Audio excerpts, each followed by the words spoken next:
my testimony is basically about seeing things through other people's perspectives and choosing empathy instead of judging people. So, it's for those of you who don't know, my dad is right over there. It's Deacon Daniel, and growing up, me and him never had a good relationship.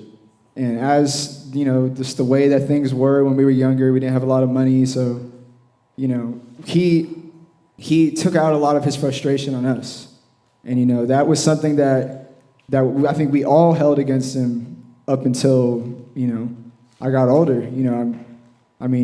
Through my whole high school years, I always just had this gripe with him, and because of that, I had gripes with every male authority in my life, and because of that, subconsciously, I didn't even realize that I had a gripe with God. And so, recently I was talking to Joshua Hopes and Brianna, and Brianna asked me, she's like, "So, do you want a boy or a girl first?" And I said, I'm like, I thought about it for a second, and I was like, "Oh, I want a girl first." And my initial thing was, well, I grew up in a house full of girls, basically, so I had little sisters, so I feel like that would come more naturally to me. But I went and I started thinking about that. I started thinking about what like the responsibility of having to raise a man.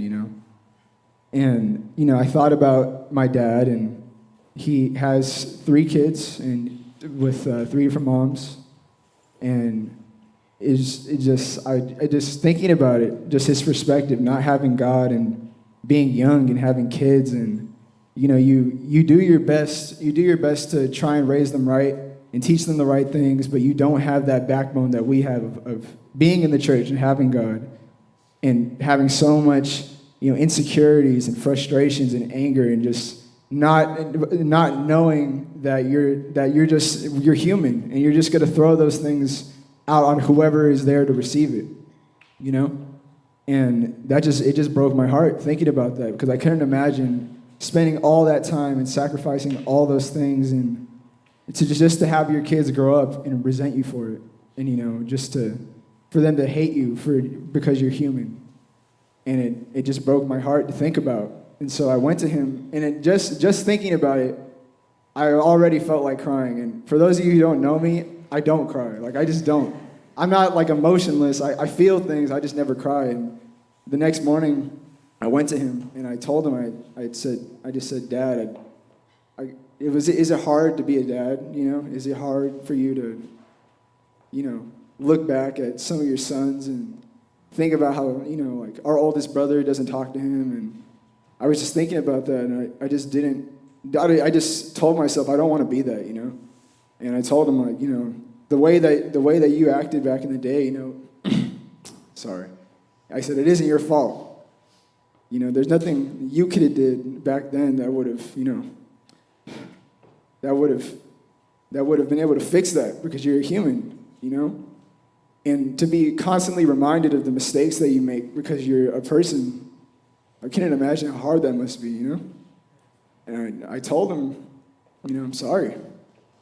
And you shouldn't have to be reminded about that every time that, you ask me a question and I lash out and give you an attitude, And doing that, it's changed my perspective on a lot of things, It's not just my dad, it's like everybody. I think about all the people that I've come across in my life that, thanks, appreciate you, much needed. I think about all the people I've come across in my life that, I've just tried to one up and size up and act like I'm the bigger man, even though I'm, the shape of Jack Skellington from The Nightmare Before Christmas. It's just like, I think about all the people who I've come across that I've judged because they were different than me, or judged because I felt like their pain wasn't my pain. But I'm realizing that to deny someone's empathy is to diminish their struggle and diminish the pain that they've experienced. And it's just making me see things so much differently. I walk into the store and I look at people's faces and I see so much history on people's faces. I see a whole life. And I've always thought when I was younger, because I'm a movie buff, if people don't know, probably do, but I always thought like I'm like the main character in my own story. But I never realized that the world is so big and like everybody is their own main character in their story, you know?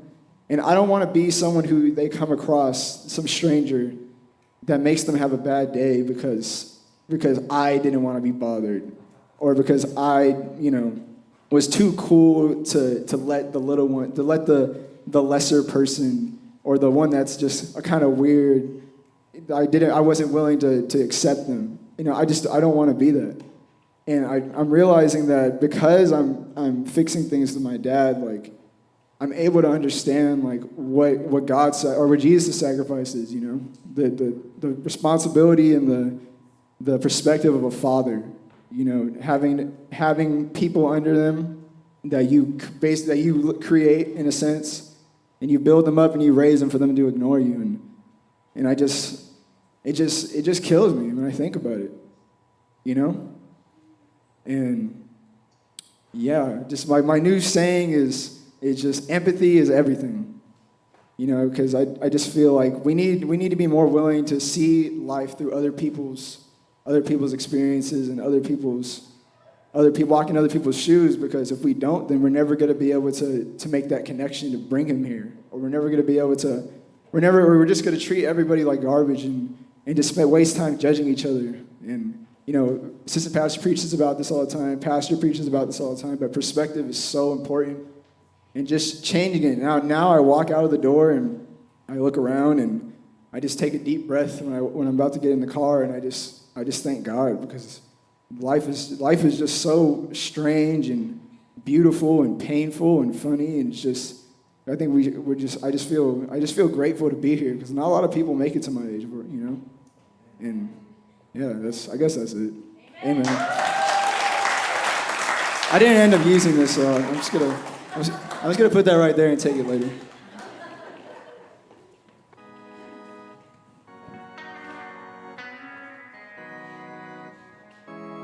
Yeah.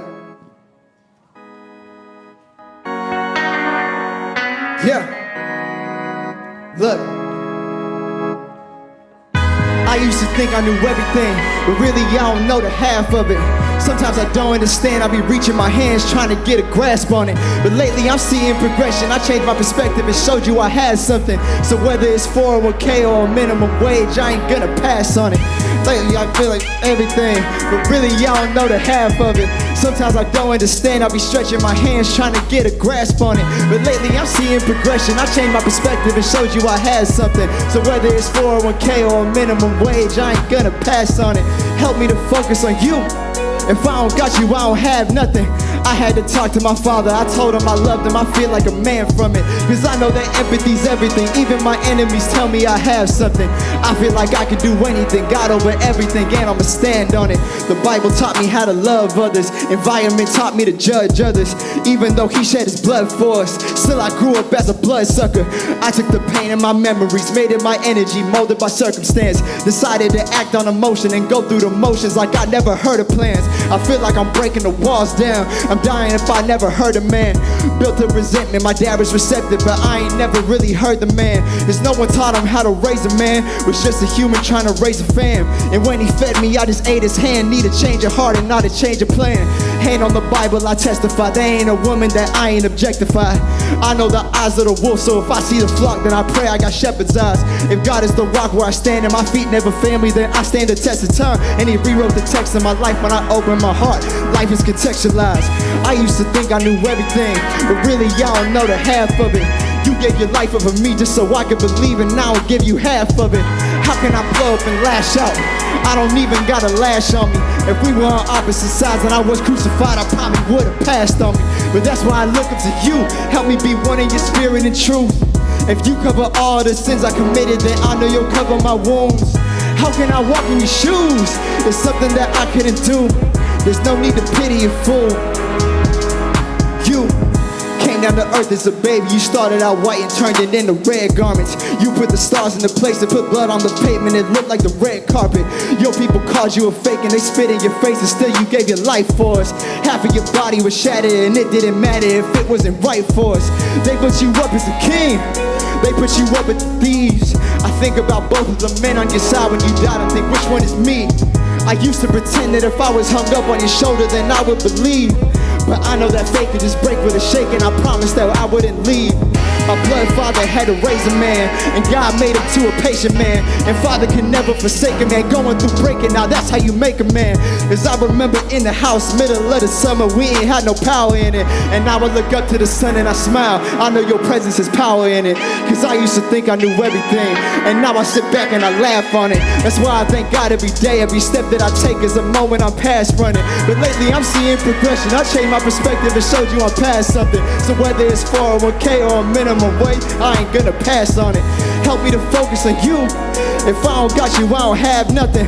I had to talk to my father, I told him I loved him. I feel like a man from it, cause I know that empathy's everything. Even my enemies tell me I have something. I feel like I could do anything, God over everything, and I'ma stand on it.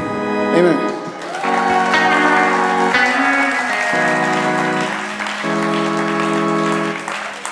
Amen. Good job.